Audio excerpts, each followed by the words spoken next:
Olá, boa noite. Boa noite a todos que nos assistem. Hoje a gente tem uma live especial com o Dr. Paulo César Correia. A gente tem um tema que é importante e que foi escolhido pela OMS como sensibilização para o Dia Mundial Livre do Tabaco, que é desvendando as estratégias da indústria, e nada melhor do que analisar os documentos internos. O Dr. Paulo é pneumologista, tem um incrível saber nessa área de tabagismo, teve um papel muito importante nas audiências dos últimos 2 anos, né, com relação à regulamentação do cigarro eletrônico, que já está regulamentado pela Anvisa, e ele vai falar um pouquinho disso. É doutorando da Universidade Federal de Minas Gerais, fez mestrado em saúde coletiva e é associado à BEAD. Seja bem-vindo, Paulo, uma honra ter você aqui. O método para poder fazer essa apresentação foi pesquisar nos próprios documentos secretos no repositório da UCSF. Para quem não conhece, a Universidade de Stanford também tem um repositório muito interessante que é baseado, que é específico para a propaganda, para o advertising de produtos de tabaco e nicotina. Pesquisa também em plataformas de streamings, redes sociais. Nós temos uma carência de jornalismo investigativo no Brasil, mas o Joio e o Trigo é uma honrosa exceção, assim como é a Pública, uma agência de Brasília que eu esqueci, mas também que eu pesquisei.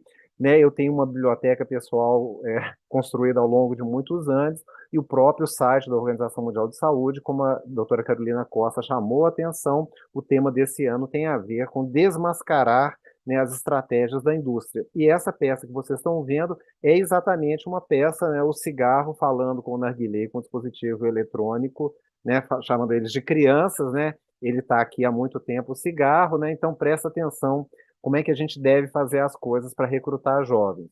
Um aspecto interessante, uma publicação interessante do Lancet que eu gostaria de referir a vocês é essa de comerciantes de determinantes comerciais da saúde. Então, as indústrias de tabaco e nicotina, elas entram aqui, não é? Elas levam a níveis evitáveis de saúde, de má saúde, de mortalidade precoce, de adoecimento, né, dano planetário, e aumentam a inequidade. Então, as indústrias de tabaco e nicotina são um exemplo de determinante comercial. Para quem se interessou a respeito dessa série do Lancet, inclusive, essa série está disponível em português. Então, quem interessar é só ir no site do Lancet para poder ver. Eu queria mostrar para vocês esse padrão estereotipado da indústria, e a gente começa mostrando essas figurinhas que estavam presentes. Havia, inclusive, uma competição entre as fábricas de cigarros do Rio e de São Paulo. Então, aqui tem o Cromos da marca Viado, e aqui tem uma empresa do Rio de Janeiro, que era Henrique Bastos. Aqui vocês têm uma coletânea, né, de figurinhas que são apresentadas nesse cigarro da Companhia Nacional de Tabacos. A origem das figurinhas, elas eram apresentadas como trade cards, na realidade, em extratos de carne na Europa, e foram introduzidas, então, né, a gente, da nossa geração, né, Carol, a gente lembra dos chicletes com figurinhas, mas no Brasil elas foram introduzidas mesmo, foram com cigarros. Essa aqui é a primeira coleção de figurinhas chamada de Marinha Brasileira, grafada com Z, que era a grafia da época, de uma empresa de São Paulo, a Cigarros França e Murta. Aqui, com a máquina do Bonsac, os cigarros ganharam, né, uma escala industrial, e além começaram a ter anúncios em jornais, promoções, cupons para trocar por produtos, e também a utilização do cinema, como a gente vai ver, tanto do cinema mudo como do sistema falado, e o rádio, que era uma forma interessante de fazer publicidade.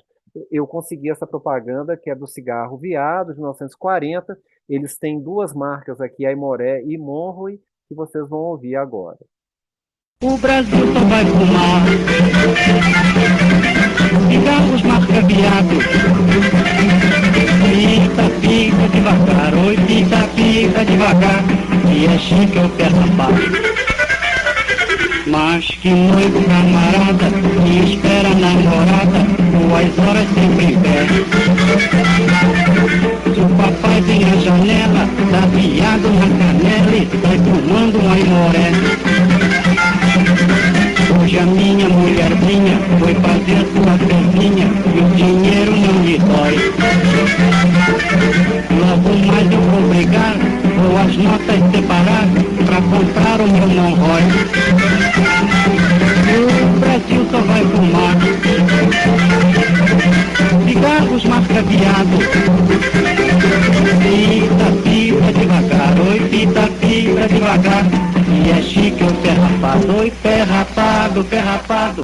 Aqui são várias imagens, né? O colecionismo incluía, inclusive, guardar as caixas dos cigarros, como vocês veem. E aqui nós temos três ilustres fumantes desses cigarros Petit londrinos, inclusive o presidente da República, que é uma propaganda indireta bastante importante para a marca.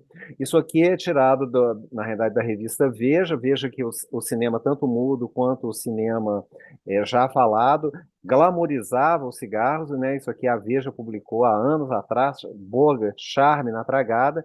De fato, nós tínhamos no Casablanca nenhuma cena Humphrey Bogart aparecia sem estar fumando cigarro. E aqui ele aparece nesse filme de 1944 com a Lauren Bacall. Vocês se lembram, eles viraram um casal, eles se casaram, eram dois atores bastante famosos. E vocês se lembram nas revistas Quatro Rodas, Charme, Manchete, enfim, no fundo dessas revistas todas haviam propagandas de cigarro.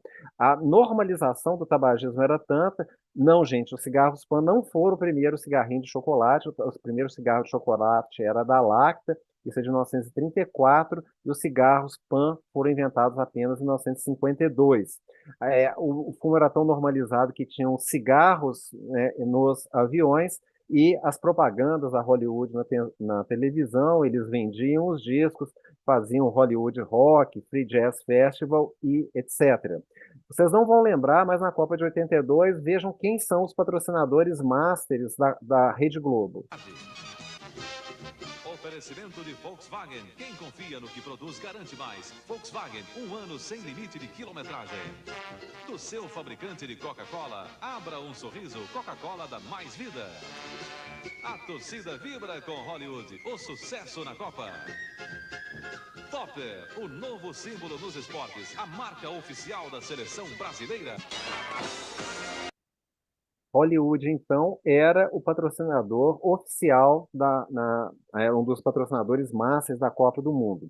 Essa situação, as indústrias tinham um grande número de pesquisas e elas faziam ativamente pesquisas para entender a química do tabagismo. Isso aconteceu principalmente após a vinculação do tabagismo com câncer de pulmão nos anos 50, e a estratégia da indústria foi uma estratégia de relações públicas, de negar publicamente que o cigarro provocava câncer de pulmão. Enquanto isso, ela produzia uma grande quantidade de pesquisas, inclusive os documentos secretos mostram que a indústria soube 25 anos antes da comunidade científica internacional que a nicotina era droga e que ela provocava dependência. Nos anos 90, um funcionário terceirizado de uma indústria resolveu tirar xerox de milhares de páginas de documento e mandou para o escritório do Stanton Glantz na UCSF. Ele ficou espantado com a riqueza daqueles documentos e que mostravam como as indústrias, né, tinham essa face pública e como elas faziam. Isso deu origem ao primeiro paper, o Cigarette Papers, e que originou uma grande ação nos Estados Unidos em relação às indústrias, que foram obrigadas, então, a ressarcir o erário público dos estados e tudo mais. Então, as indústrias sempre fizeram essa fase externa. Então, por exemplo, essa indústria aqui que vocês reconhecem o símbolo, ela dizia aqui no logo dela que era uma companhia responsável numa indústria controversa. E, internamente nos documentos, elas diziam, eu vou dizer para você porque eu gosto do negócio com cigarro, custa 1 centavo para fazer, vicia, é adictivo, você vende por $1 e existe fantástica lealdade à marca. Então, esse símbolo aqui vocês vão lembrar. Aqui é uma propaganda em revista da empresa dizendo que estava nomeando os ingredientes, dizendo que ela era responsável. Uma outra estratégia da indústria é mudar o seu nome. Então, ela mudou o logo, primeiro ela mudou o nome, depois mudou o logo, mas é a mesma empresa que vocês se lembram. Uma coisa que é importante nos documentos secretos é a importância que a indústria dá, gente, aos jovens. Então, esse é um documento da Reynolds, de 1984, e ela fala assim, por que que os jovens adultos, os adolescentes e os jovens adultos são importantes para Reynolds? Menos de um terço dos fumantes, 31%, começam a fumar após a idade de 18 anos e menos de 5% após os 24 anos. Então, o documento é claro que as indústrias, esse é o documento no fundo todo, que eles têm que recrutar jovens. A adição mais recente aos documentos secretos, foi inclusive matéria do Joio e do Trigo, foram os documentos da JUL. A JUL estava fazendo pesquisas para poder lançar um vape de baixo custo no Brasil. O Joio denunciou isso, o projeto chamava-se Projeto Ernest, e eles queriam lançar, aqui vocês veem, né, as pesquisas que eles faziam da composição do mercado, da população que o país tem, da prevalência de fumantes.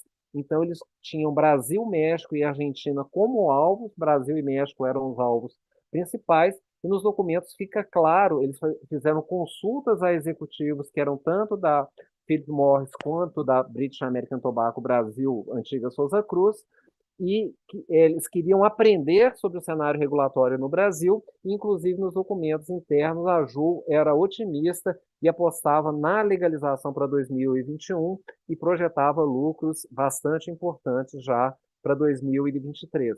Então, nos documentos internos, nós temos o Brasil Deep Dive, que mostra com clareza como é que a indústria já tinha identificado onde que ela ia colocar principalmente, né, nos botecos, né, os botecos são abundantes em todo o país, tem mais de 400 mil botecos no Brasil, e ao lado dos supermercados, os supermercados também são muito importantes no Brasil, mas o foco deles ia ser focar na distribuição em botecos. Ele já tinha estabelecido o perfil do fumante, né, dizendo que o fumante típico no Brasil era homem, era urbano, tem meia idade e a maioria deles tem menos anos de instrução. Então, eles fizeram isso para poder definir a faixa de preço que eles entrariam no mercado brasileiro. O caso do Ju é muito interessante porque ele mostra como que esse aprendizado todo da indústria do século passado foi utilizado para poder fazer o Ju o sucesso que ele foi. Então, uma conjunção do design do produto, da entrega de nicotina, da saborização, dos aromas e dos sabores e do marketing fez realmente se tornar como se fosse um imã muito grande para poder para, né, os jovens aderirem. Então, vou começar mostrando para vocês sobre a questão do design. Eu, recentemente, há uns 3 meses, tenho estudado análise do discurso, estou fazendo um curso de análise do discurso, e na análise do discurso, o discurso é dado não só pelo texto, mas pelo que está expresso implícito. Então, vejam que isso é uma coisa comum em propagandas assim, de várias naturezas, por exemplo, de cremes de beleza e tudo mais. Vejam a luminosidade que existe nessa propaganda. Então, essa luminosidade não é à toa, é para dar um sentido de pureza, de asepsia, de antisepsia, né? Então, dizendo implicitamente que o produto que essa empresa faz é um produto seguro. Os dois criadores da empresa são esses dois, o Adam e o James Moses, e eu coloquei uma setinha aqui, porque só tem 2, mas assim, hashtag fica a dica com a setinha azul. Adivinha quem trabalhou no design do iPhone da Apple? Um jornalista nos Estados Unidos falou que o Juul era o iPhone dos cigarros eletrônicos. E não é exagero. Eu vou mostrar uma série de lâminas para vocês, mostrando a estratégia de design da Juul. Então, o Adam tinha trabalhado na Apple e saiu. Quando a Apple lançava uma versão de iPhone, a Juul lançava em seguida os seus produtos. Vejam que as cores são absolutamente sobreponíveis. Esse aqui é o iPhone Gold. Após ser lançado o iPhone Gold, a Juul lançou o Juul Blush Gold. Depois que o iPhone Silver foi lançado, eles lançaram o Silver. E quando o Navy foi lançado, a Juul lançou o Blue Navy. Então, vejam que é intencional esse pareamento, sabendo que o iPhone é o celular dos jovens, eles transformaram o Juul no design dos jovens. Aqui, para quem não conhece o dispositivo, tem esses cartuchozinhos que são os pods, que são encaixados. Esses pods contêm nicotina. E a grande, digamos assim, também fator de sucesso do Juul foi ter colocado sais de nicotina. A nicotina nos dispositivos de terceira geração, gente, ela é alcalina. A nicotina alcalina, quando você aumenta muito a nicotina, ela provoca uma aspereza na inalação. Então fica literalmente intragável. Então o que eles fizeram? Eles foram lá nos documentos secretos, no Big Vape, no filme que eu vou citar a seguir, isso fica bastante claro, e viram que a indústria já tinha pesquisa com sais de nicotina. Então, no caso do Juul especificamente, eles adicionaram ácido benzoico e conseguiram colocar, então, concentrações de nicotina muito maiores daquelas que haviam nos cigarros de terceira geração. Aqui vocês estão vendo, né, um pod de Juul seria o equivalente a 3 maços de cigarros em termos de nicotina, e o sucesso do Juul foi tão grande em recrutar que outras empresas, como Philips e Solorin, passaram a fazer engenharia reversa nos produtos da Juul para ver o que a Juul tinha feito para conseguir recrutar mais de 80% do mercado. Uma outra coisa que existe um paper que chama Nicotine Arms Race, que eles mostram que é muito interessante, que as empresas começaram a fazer outros sabores para o Juul com a mesma potência de nicotina, que é um dos exemplos, é uma lemonade de strawberry, né, de morango, e aí outras empresas passaram a fazer, né, também pods que eram encaixáveis no cigarro Juul, mas já com mais nicotina, dizendo que você podia usar a sua plataforma, mas usava com mais nicotina. Esse é um paper muito interessante do Peter Hayek, mostrando que os níveis de nicotina que são atingidos com o cigarro comum, está mostrado aqui em preto, e com o Juul nessa linha pontilhada. Então vejam que os níveis são comparáveis, de fato eles são um pouquinho maiores para o cigarro Juul do que para o cigarro convencional, mas eles são alcançados em tempo menor no caso do cigarro Juul. Então veja bem, o cigarro era o dispositivo com maior eficiência na elevação da nicotina. Então, uma droga que sobe, que chega rápido ao cérebro e que tem alto poder de causar dependência, então pensem nisso, né? O poder de causar dependência de uma droga é a função da capacidade intrínseca de provocar dependência. A nicotina é uma das 3 drogas com maior poder de causar dependência, e se ela chega rápido ao cérebro. Então, uma droga fumada chega muito rápido ao cérebro. Então, eles tinham níveis comparáveis, estatisticamente não significativos, mas chegava no cérebro em 4 minutos ao invés de 6 minutos do cigarro. Isso não é estatisticamente significativo, mas é clinicamente estatístico. Ou seja, eu tenho esse mecanismo de switch, de on e off, que provoca muita dependência. Então, quando vocês forem ver o Big Vape no Netflix, vejam lá, o Adam fala assim, a gente garantiu que cada tragada no cigarro Juul tivesse tanta nicotina quanto um cigarro inteiro. Então, as doses de nicotina são cavalares. De fato, daí existe uma declaração do Adam dizendo que eu não conheço nenhum produto que tenha uma concentração tão alta de nicotina que foi transformada em nicotina não áspera, portanto, assim, smooth, que eles falam em inglês, para que o fumante conseguisse inalar. Então, lembrando da importância da gente ter, não é, recrutamento para as indústrias de jovens. Quando você apresenta isso dizendo que é um item para fazer truques, que não tem problema você inalar, é só vapor de água. Então, o uso, mais uma vez, como no século passado, da indústria do cinema para poder normalizar, glamorizar e mais, para disseminar um mito falso. Esse mito está no filme The Tourist e existem numerosas aparições como a gente vai ver, então ele falando, né, com a Angelina Jolie, que era só vapor de água, então ele podia, inclusive, fumar em ambiente fechado, como é o vagão de trem. Então, para subverter, né, as políticas de ambientes livres de fumo. Aqui eu tinha chamado a atenção de vocês do Big Vape, aquele documentário que tem no Netflix, que são 4 episódios. Foi criado até o verbo Juuling, né, usar o Juul era o Juuling. Então, quando eu comecei a usar o meu Juul, eu não sabia que tinha nicotina no Juul.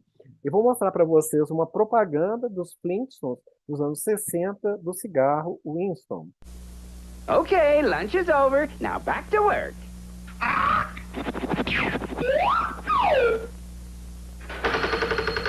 I Mr. Flintstone. Greetings, Rocky, my boy. Pack of Winstons, please. Oh, you like them Winston cigarettes, huh, Mr. Flintstone? But of course, they really got something. You bet your life. Folks who really enjoy smoking know it's what's up front that counts. And that's where Winston steps out ahead of the crowd with their exclusive filter blend. Choice golden tobaccos, specially selected and specially processed for filter smoke. Hold it, hold it. What you mean? What are you pitching Winstons at me for? You know I never smoke nothing else. Just practicing, Mr. Flintstone. Everybody knows that. Winston tastes good, like a cigarette should. Yeah. See you soon, Rocky.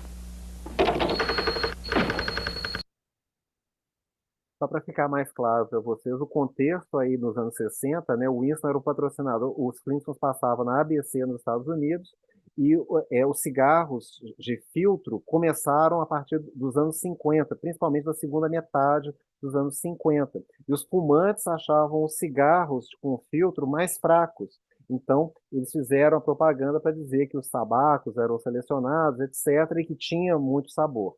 Então, vejam o que a Jul fez. Ela usou os mesmos estratagemas do século passado, adequado para o século XXI. Eles compraram propagandas nos sites da Nickelodeon, do Cartoon Network, da revista Seventeen Magazine e em sites educacionais para as pessoas que estão fazendo ensino médio, fazendo high school. Então, a indústria agindo do mesmo jeito. Nesse slide, gente, vocês estão vendo todas essas coisas aqui são dispositivos para poder fumar. Vejam que Bob Esponja, motivos infantis, esse aqui parece o Game Boy Advance, né, destaca texto, e esses dois aqui, que eu sou pneumologista, como vocês sabem, que parecem bombinhas.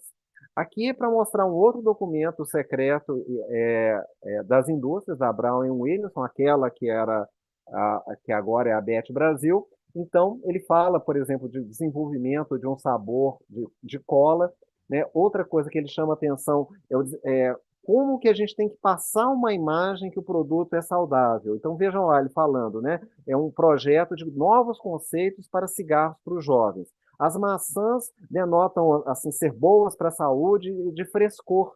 Então, a gente deve fazer alguma coisa que tenha sabor de fruta, de maçã, ou fazer cidra, né, que também é uma possibilidade. Vejam que eles falam assim, o cigarro com sabores doces. Né? A gente pode usar os tabacos para cachimbo, porque eles são aromáticos e são doces. E a gente sabe que os adolescentes gostam de produtos doces. Então, a gente podia considerar isso. Então, vejam aqui a quantidade de produtos que são colocados. É sempre assim, gente, é muita cor. E, assim, uma coisa que o jovem gosta de edição limitada. Então, vejam o Camel BioBlast, né, para Mardi Gras, lá em St. Louis. 2 cigarros Camel, que são drinks, que são edição limitada. Vejam aqui, esses aqui, que são também de drinks, que você pode usar no seu cachimbo, ou você pode comprar para enrolar o seu charuto, e aí vai ter gosto de diversas bebidas, pina colada, mojito, o que vocês quiserem. Né? Aqui vocês veem, né, a Grazi Grillo e o André fizeram um trabalho bastante interessante, mostrando, né, o aumento dos produtos saborizados de cigarro de palha. Então, vocês estão vendo aqui o Jack Piols, que brinca com a coisa de Jack Daniels, não é? E aí vejam lá, uva, chocolate, cereja, uva, menta. Esse aqui, de Paiol, tem cápsulas de sabor mentol. Então vejam, né, os novos sabores sendo propagandeados por essa empresa, cujo endereço está aqui no Instagram, etc. Vejam aqui cigarrilhas também com vinho, morango, etc. E a margarita nesse tabaco para xixa, né, para narguilé. Então, é uma coisa assim, bastante importante. Tem vários estudos, gente. Esse aqui eu trouxe apenas 2, mas tem vários que mostram que a iniciação em cigarros eletrônicos é principalmente dependente da utilização de sabores. Além dos sabores facilitarem a inalação para o iniciante, eles têm outro aspecto. Eles tornam essas posições mais agradáveis e fazem com que implicitamente o adolescente ache que aquilo é saudável. Então, Aqui, para vocês terem uma ideia, tem um grupo holandês que publica, são publicações muito interessantes, eles mostrando a roda de sabores. Então vejam que tem muito sabor de frutas, então todos esses sabores até aqui são tropicais, frutas, tem muito sabor de sobremesa, sabores de doces, de outros doces. Então vejam que o número, né, na roda de sabores, apenas 2% dos produtos que os holandeses estudavam, eram quase 20 mil produtos, gente, não tinham sabores. Eles fizeram também, o mesmo grupo fez essa roda de aromas, e vejam que cada coisa tem as suas subdivisões. Por exemplo, no grupo álcool eu posso ter absinto, bourbon, champanhe, né? No grupo de frutas nós temos as frutas normais, tipo pêssego, uva, etc. Tem as frutas tropicais, as cítricas, as berries. Então, isso não é à toa. O sucessor em termos de sucesso nos Estados Unidos, a gente pode, né, discutir isso após, né, eu terminar, foi a Puff Bar. A Puff Bar tem 139 produtos diferentes que estão apresentados aqui, e vejam vocês, apenas um produto da Puff Bar não tem sabor. Então, a importância dos sabores é central. Esse aqui é uma chinesa que está imitando a Puff Bar. Vejam sempre o mesmo padrão, além de ser saborizado, tem que ser coloridinho, bonitinho. Então, vejam isso. Vejam a Disneylândia, que é você chegar nos Estados Unidos numa loja dessa com a quantidade de sabores e aromas que são disponíveis. Isso é uma campanha feita nos Estados Unidos, definitivamente, né, uma brincadeira com aquele menu para criança que tem, né, em McDonald's e outros lugares, né? Definitivamente a indústria do tabaco tem um menu para criança. Um outro aspecto que eu queria chamar a atenção para vocês é que a indústria sempre faz as coisas baseadas em pesquisas. Essa DBR, gente, é simplesmente a empresa que tem mais expertise e que domina o mercado de adolescentes. Então, nesse documento, no mundo, mercado global, ela faz pesquisas globais. Então, eles fizeram grupos focais em Bethesda e em Baltimore. Vocês estão vendo aqui em abril de 2018. Nesses grupos focais, eles identificaram que manga, mint, né, que é hortelã, com mint e fruit medley, eram os sabores que foram melhor avaliados pelos jovens. Então, aqui vocês estão vendo, né, tudo coloridinho, para ter uma ideia de como é que é o mint, como é que é o manga, como é que é o fruit medley. E aí, olha para vocês verem as propagandas, né, feitas através de redes sociais, dos sabores, aqui estou mostrando a de manga, e vejam, em novembro de 2019, o sucesso disso com estudantes do 8º ano, do 10º ano e 12º ano, mostrando que fruta, manga e mint são os sabores que são mais consumidos. Então, a pesquisa da DBR, né, teve seu enorme valor para a Ju. Aqui eu vou mostrar para vocês outro aspecto da propaganda, esse aspecto de coisa coloridinha e tudo mais, e uma coisa que as indústrias sempre falam é negar que elas fazem propaganda para jovem e fala que elas querem fazer o switch da pessoa que fuma. Então vocês vão ver que não aparece ninguém de meia idade aqui, é só jovem, e aí aparece, tá dizendo que vai fazer o switch.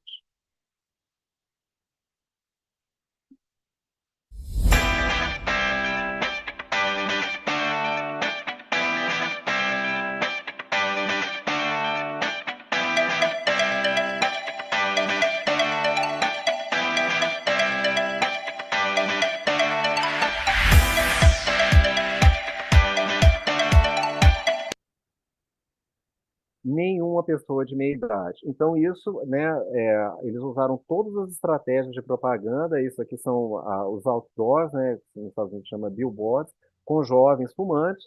Uma coisa que é preocupante para nós, no movimento de controle de tabaco e nicotina, é que os cigarros eletrônicos, eles apelam não somente para os fumantes, né, mas também para pessoas que nunca fumaram. Vejam aqui as razões para pessoas de 11 a 17 anos começarem a usar o vape. 50%, 54% de pessoas que nunca tinham fumado nenhum cigarro apenas para experimentar. Outras pessoas utilizam, a sensação de pertencimento é uma coisa muito importante, né, no grupo para o jovem. Então, se outras pessoas estão usando, eu também usarei para ter a credencial daquele grupo. Aqui eu fiz um compilado de algumas coisas que estão lá em Stanford para poder mostrar para vocês. Esse aqui é o influencer que faz o recrutamento para as festas. Então, estão vendo que vai ter uma festa na quinta-feira, 4 de junho, né? E aí ele está chamando, né, as pessoas e, tipo assim, o Ju Vapor, como se fosse uma pessoa comentando. Então, é uma festa de lançamento, aqui vocês estão vendo, né, em New York City, né, de 7 às 11 da noite. E aqui vocês veem, né, as mesmas estratégias que foram usadas no século passado. Vejam aqui, né?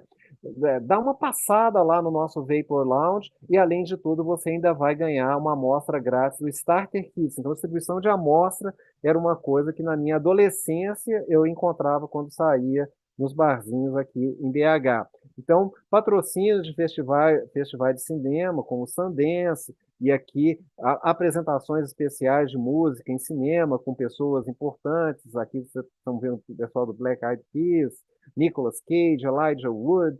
Então, o mesmo padrão, né? Um lounge particular, né, feito pela Ju. Então, aqui é uma coisa que foi até um pouco difícil de conseguir, mas vejam vocês o tanto de pesquisa que a Ju fez para poder lançar a campanha que vocês viram que chama campanha Vaporize, e quantas interações, vejam as milhares, 200 mil, 300 mil interações que a Ju teve com seus consumidores. Esse é um vídeo que está postado no Vimeo. I don't need you on the stage. I just want you to know. I taste your 1,000 promises. It's all enough. Just want you here tonight. You owe me your attention. I won't wait, 'cause you owe me. Don't you feel an obsession? It burns again. You owe me. Just give it up. Just give it up. Just give it up. Just give it up. I don't need you on the stage. I just want you to know. I taste your 1,000 promises. It's all enough. Just want you here tonight. Just give it up. You owe me your attention. I won't wait, 'cause you owe me. Don't you feel an obsession? It burns again. You owe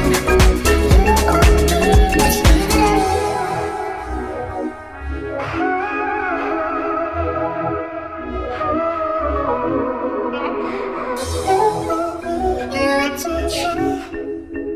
I won't wait, 'cause you owe me. Don't you feel an obsession? Então, esse design elegante, né, que não é por acaso, é intencional. Vejam a questão de, né, jovens escolados, né, Vapor Love, essa coisa de os dois estarem juntos, eu fiz um compilado aqui de propagandas que são a mesma linguagem que era utilizada no século passado é utilizada. Então vejam o cigarro Oasis no século passado e os dois lá que foram postados pela própria Ju no evento da Ju. O que a Ju fazia, gente? Além de dar os starter kits, entrevistar os consumidores, elas tinham um fotógrafo profissional para poder tirar foto e isso era postado. Então, olha a menina, né, a mesma linguagem, a liberdade do momento Ju, né? Tem até alguém que comenta assim, que liberdade você tem, né? Hell yeah, né? Você está dependente de nicotina. Aqui, aquele mesmo cara, olha para vocês verem, o Coa CD, né, fazendo, né, aquela mesma chamada para a festa. Então veja bem que o Coa CD, ele coloca lá, seja descoberto. Hashtag Vaporize, que é o nome da campanha da Ju, e o pessoal da Ju responde Looking Good. Então as pessoas iam, ganhavam, eram recrutadas, e o que a Ju fazia? Pegava essas pessoas e fazia a campanha Vaporize. Aqui um outro exemplo, o mesmo com a ACD, que chama as pessoas para serem descobertas, o Ju responde que está Looking Good, e isso ela vira garota propaganda da campanha Vaporize. Então, esse uso das redes sociais para viralizar o produto e mostrando sempre a pessoa utilizando o produto, é uma estratégia que é utilizada. Aqui vocês veem a campanha da Jo, inclusive em Times Square, e aqui comparando com os anos 20 e 30, quando tinha o Camel na Times Square.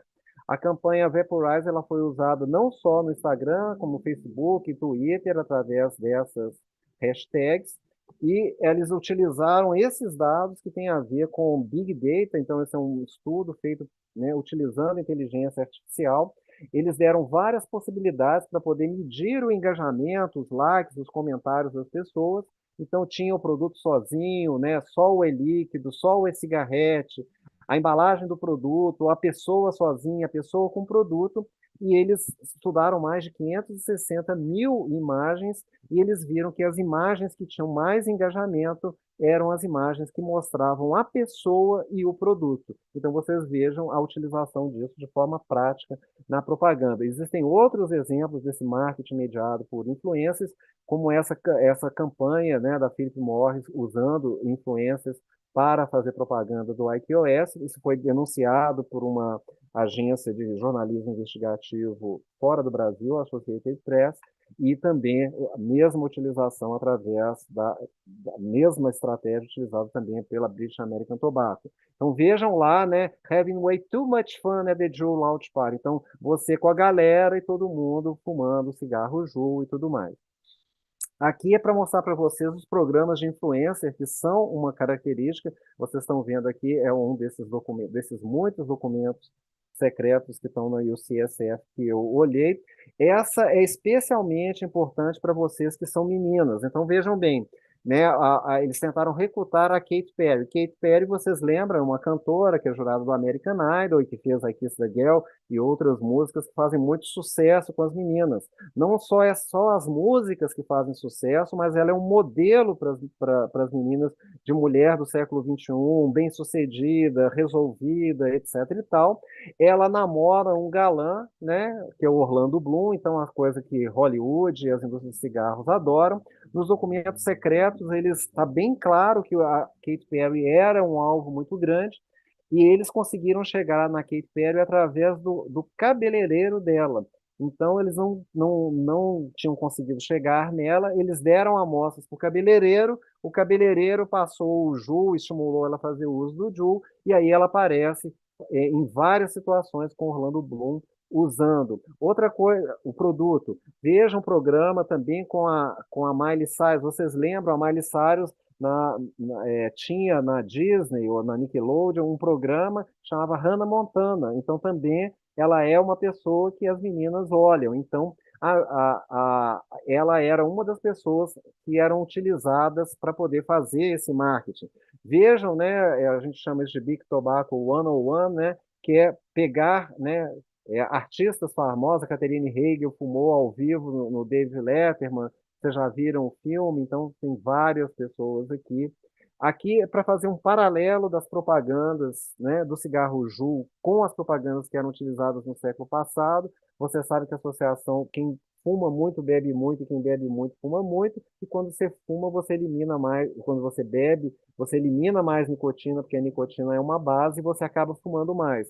Então vejam a propaganda com álcool do cigarro, do coisa. Eu peguei, inclusive, achei uma de produto brasileiro, Continental, dessa de 1942, entre dois aperitivos, um Continental, né? A questão do relaxar, né? Ter o seu momento, né? A menina do drive-in que está estressada e que tem o seu momento, né? Tenha também o seu momento aqui com o Juul, né? Vejam a questão de partilhar, mesma linguagem, quando você vai viajar, a mesma linguagem, empoderamento feminino, especificamente da mulher negra. Vocês vão lembrar essa campanha, né, You Come a Long Way Baby, que é um dos maiores sucessos no recrutamento de mulheres da história. Vejam, né, a semelhança, né, inclusive assim, a menina com a posição, né, das mãos, da imagem corporal, são bem semelhantes, né, também de perto. Outra campanha, então conversando com essa história de liberdade, empoderamento, irreverência e tudo mais.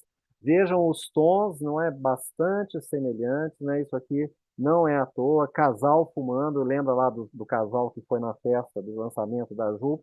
Outra coisa é o targeting predatório dessas indústrias. Em documentos internos tem vários tipos de marketing predatório, com populações indígenas, como esse American Spirit, para populações rurais, mas assim, o que me chamou muita atenção para a população LGBTQIA+, então vejam aqui do cigarro Blue, né, a bandeira, né, com o arco-íris, né, vocês vejam que eles tinham, né, uma questão de marketing, a segmentação, então vejam, né, evidentemente um casal gay, e aí essa empresa apoiando a programação da Parada do Orgulho LGBT de São Paulo. Então, esse é uma coisa que as indústrias fazem, né? Elas se apropriam de uma causa e querem posar que elas são, né? Então, isso é coberto por sites, né?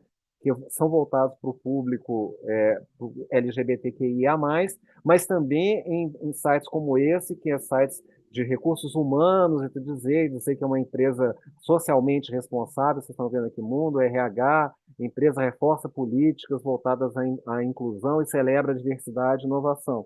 Então, isso é para ter essa face de ser uma empresa responsável. Vejam aqui da Pública, né, mostrando, apesar das restrições, a Philip Morris patrocina evento cultural na parada LGBTQIA+, de São Paulo. Outra coisa que a indústria fez, gente, é que o jovem é muito movido, assim, indústria do tabaco não é uma coisa que já é, a gente chama de big tobacco, não é?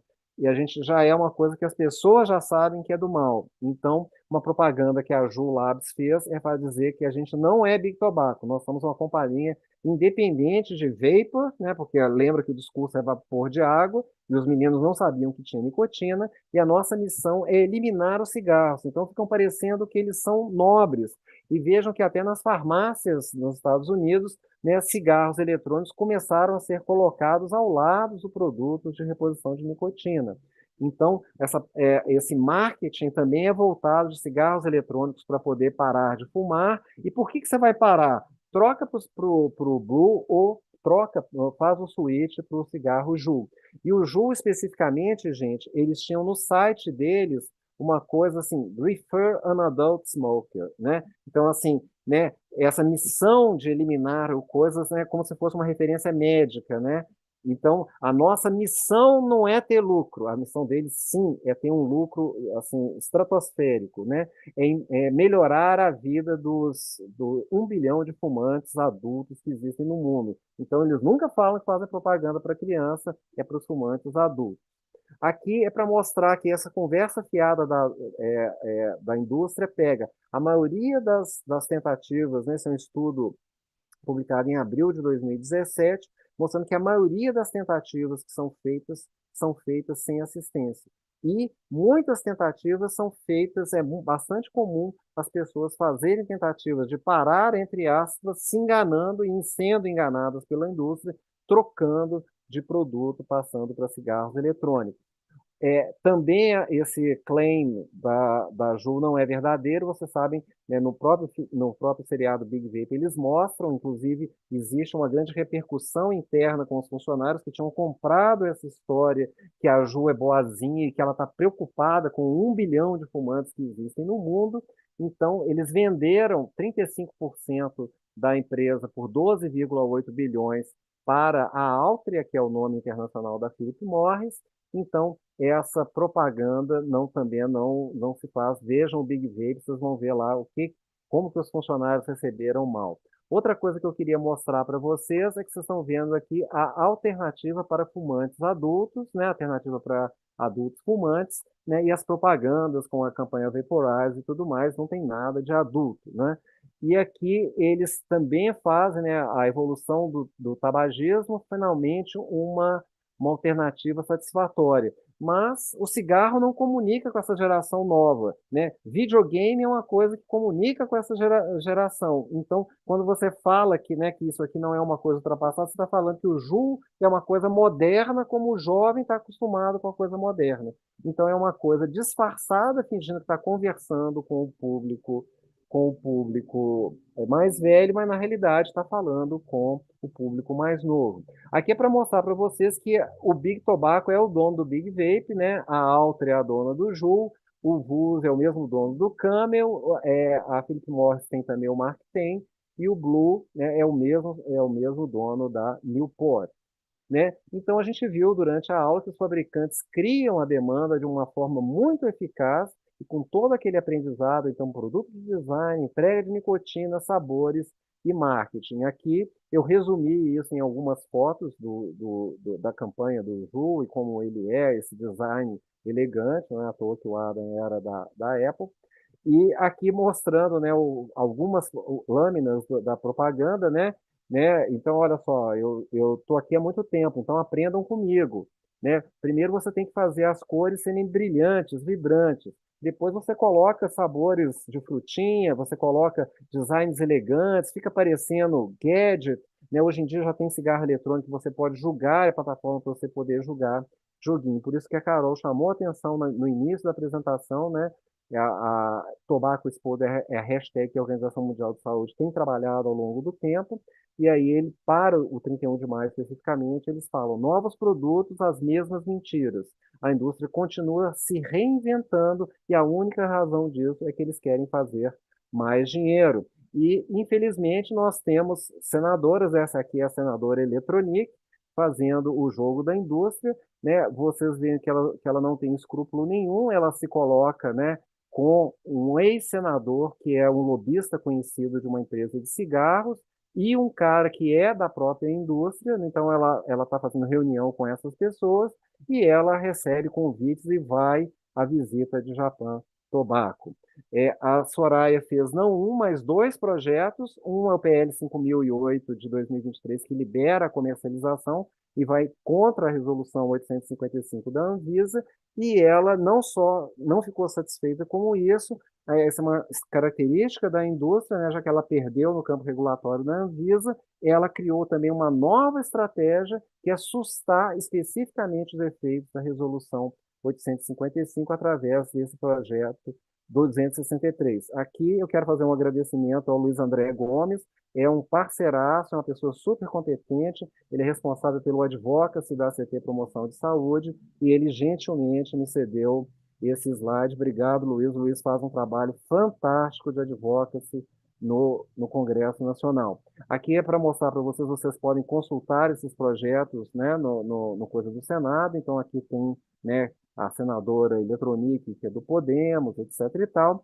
Aqui é só uma brincadeira com o meu Instagram, onde eu tento desconstruir toda essa confusão da indústria, então essa brincadeira aqui com o show da Xuxa e ele, é esse.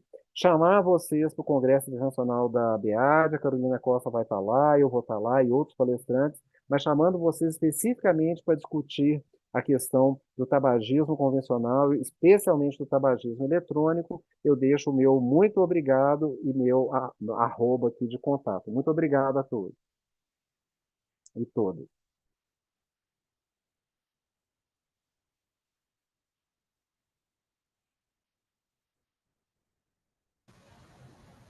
Maravilha, Paulo. Peraí, está aparecendo minha imagem ainda. Então, muitos elogios, aula excelente, muita gente elogiando, e algumas perguntas, né, que você pode aí fazer o seu comentário como essa pessoa de notório saber, né, sobre todos os campos, até bioquímica, né, da nicotina. O Guilherme Ataíde pergunta... Doutor Paulo, excelente como sempre. A agronicotina defende por razões óbvias a parceria com a indústria, mas com os e-cigarettes, né, os cigarros eletrônicos, o agro não poderia ser escanteado em breve tempo, uma autofagia? O que as indústrias fazem, doutor Guilherme, um abraço para o Guilherme é promotor de Campinas, faz um trabalho fantástico também. O bom é que nós temos do nosso lado pessoas de calibre e dedicadas, né, Carol? O que as indústrias fazem, nós estamos num ano de COP, gente. Então, em ano de COP, o lobby da indústria se intensifica. Então, eles ficam tentando evitar posicionamentos do governo brasileiro, ficam querendo que o Brasil vai só ser florzinha. Então, assim, e já existe um movimento, né, dentro do Congresso Nacional, monitorado já, eles querem incluir, por exemplo, né, você sabe que existe a Câmara Setorial do Fumo, então eles têm um lobby dentro do governo e eles querem ampliar o poder desse lobby fazer. Então, assim, as indústrias também, elas têm, por exemplo, lobbies através, por exemplo, da Federação das Indústrias, isso é uma coisa que está mapeado, por exemplo, uma das coisas que a gente teve que bater, né, Carol? A Carol também participou com a gente de várias iniciativas de voto no Congresso Nacional, uma das filiadas fez uma pesquisa fajuta, né? Contratou um instituto de pesquisa que é pago para, assim, o que você quer que seja veiculado, né?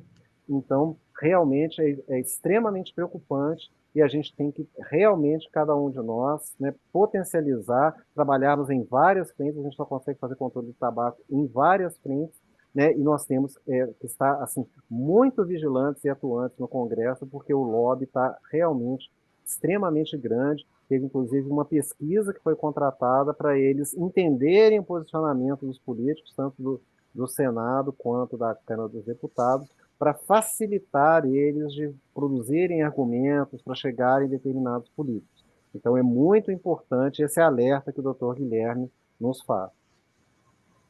Ou seja, as estratégias elas se repetem, a geração não.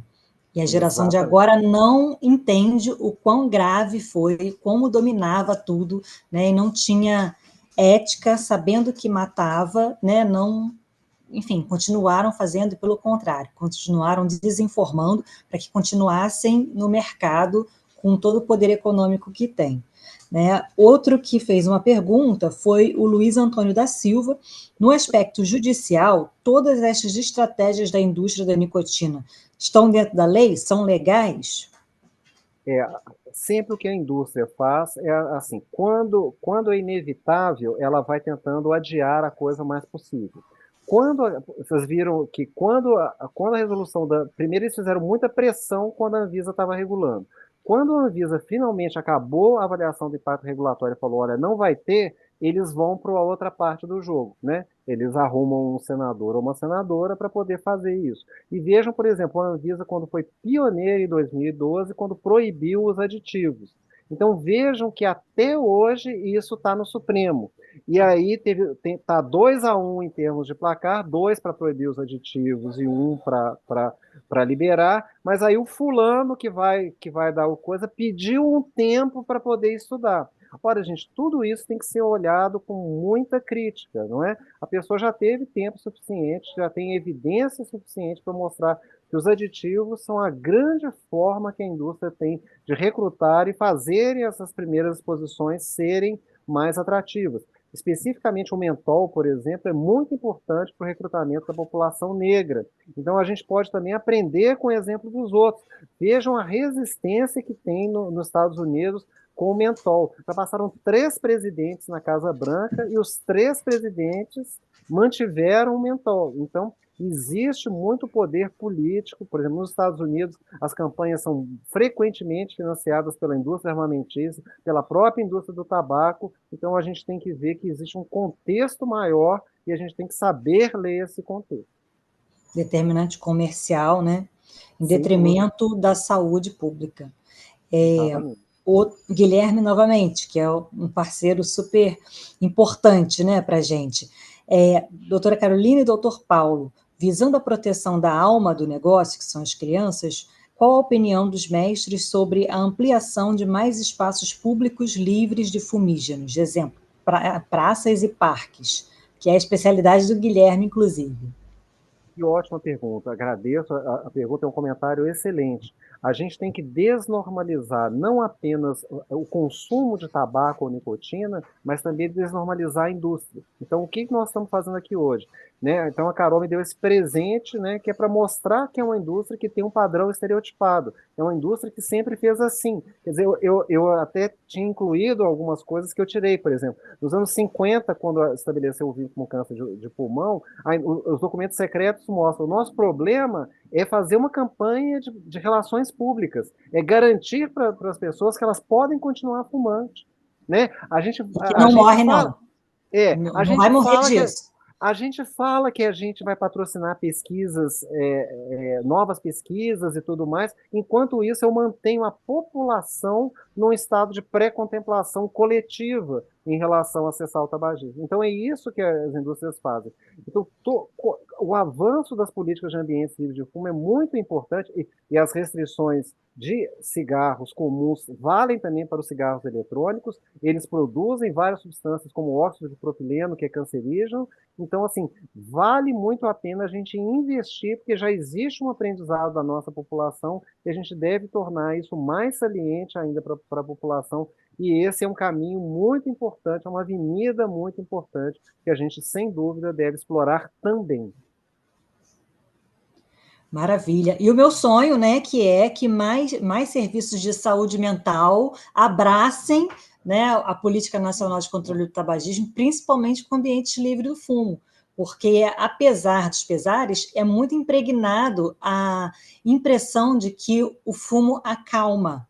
Nos filmes, quando está numa situação estressante, a pessoa está fumando. Então, existe todo um mecanismo implícito mesmo de mensagem, que não precisa ser linguagem, mas é imagem e associação. Então, existe muito, no início, óbvio, que o paciente pode sentir falta, mas com a reposição de nicotina, né, com o tratamento que existe, diminui, a gente sabe, até desfechos de saúde mental negativo, como hospitalização psiquiátrica, ideação suicida, depressão, ansiedade. A longo prazo, a pessoa fica outra, né? Então, assim, a carga de doença mental, de transtorno mental, sofrimento emocional, acho que também poderia ser muito reduzida, né, se a saúde mental, inclusive, né, serviços que tratam álcool e drogas, pudessem ter pelo menos a promoção de ambiente livre do fumo e mais tratamento, porque eu acho que é a principal droga que mata. E o NA, o Lucas Cardoso de Brasília, me falou uma vez, numa conversa, o NA, o AA, os grupos de mútua ajuda, eles não tecem opinião sobre cigarro. E no século passado, eles estimulavam para a pessoa não usar outras drogas ou não beber. Olha o contrassenso, né? Claro, não se sabia, na verdade estava tudo escondido dos documentos internos da indústria, mas hoje a gente sabe que a maior iniciação de todas as drogas é o tabaco, é a nicotina. E o próprio fato, né, Carol, dos efeitos assim, de abstinência da nicotina são mais internos, não é? São mais ansiedade, dificuldade de concentração, sabe? Então, isso atrapalhou muito o reconhecimento. Por exemplo, quando o Kurt Cobain teve uma crise de abstinência no palco do show em São Paulo, todo mundo vê assim, heroína é uma droga e provoca dependência. Mas quando, né, é uma coisa que fica mais na sua esfera mental, eu não estou conseguindo concentrar, eu estou mais ansioso, meu sono alterou. Então, os documentos internos mostram com muita clareza que, primeiro, eles postularam economicamente, porque eles viram assim, é improvável que esse produto não provoque dependência, porque a taxa de sucesso econômico dele é muito superior. E aí começaram estudos em 62 e 63 que mostraram, né, tem vários documentos que mostram assim, nós estamos no negócio de vender droga, nicotina é uma droga que provoca dependência. E olha para vocês verem, só em 1988, 25 anos, portanto, depois, que o Surgeon General bate o martelo, faz um reporte seminal, falando assim, nicotina é droga e provoca dependência. E a indústria... Que eles negavam, né? Exatamente. Até dentro do tribunal, os presidentes da indústria do tabaco... I don't believe nicotine is addictive. I don't believe, né? Os irmãos cara de pau, 7 cara de pau, né? Exatamente, muito grave, porque aí você mexe com a ética e com uma produção de letalidade que eles conhecem. Então, eles estão ativamente produzindo isso, porque eles sabem, né? Então, é bem grave mesmo a situação, principalmente dentro da psiquiatria, que é a minha área. Eu fico assustada, assim, o quanto que deixa para lá. É um problema menor, né? Eu acho que até para os profissionais de saúde que trabalham, os que não fumam, que é a maioria, mas que acabam fazendo o tabagismo passivo, que não é possível fumar sozinho, né? Você polui o ambiente, todo mundo fuma involuntariamente junto com você. E é isso. A Estela também deixou um comentário, depois de todas essas propagandas voltadas para os jovens, querem que nós acreditemos que os vapes foram feitos para ajudar fumantes adultos que não conseguem parar de fumar com os tratamentos baseados em evidências científicas. Sim, a farmaceuticalização dos vapes, né, que no mundo da produção de novos medicamentos, existem várias fases para você concluir que um tratamento é eficaz, e eles já soltaram logo e estava lá há pouco tempo dentro da página do governo da Inglaterra. Cigarro eletrônico é 95% mais seguro, baseado em opinião.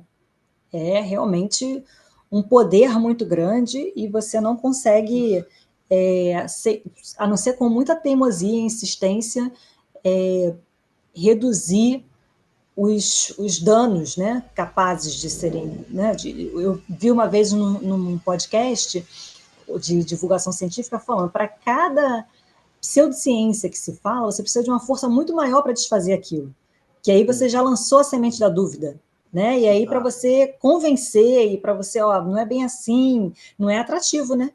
Porque é mais legal você ser colorido e ter sabor e, enfim, estímulo supranormal. Essa coisa do discurso da controvérsia é muito utilizado pela indústria, né? Da liberdade que vocês viram, né? A pessoa fazendo aquele imaginário, né? E essa coisa de criar controvérsia. Parece que tem controvérsia, não é? Então, eu até escrevi um editorial no Jornal Brasileiro de Pneumologia uns 2, 3 anos atrás, fazendo isso. Não tem controvérsia. Cigarros eletrônicos fazem mal para a saúde. Então, assim, tem que ter uma mensagem clara.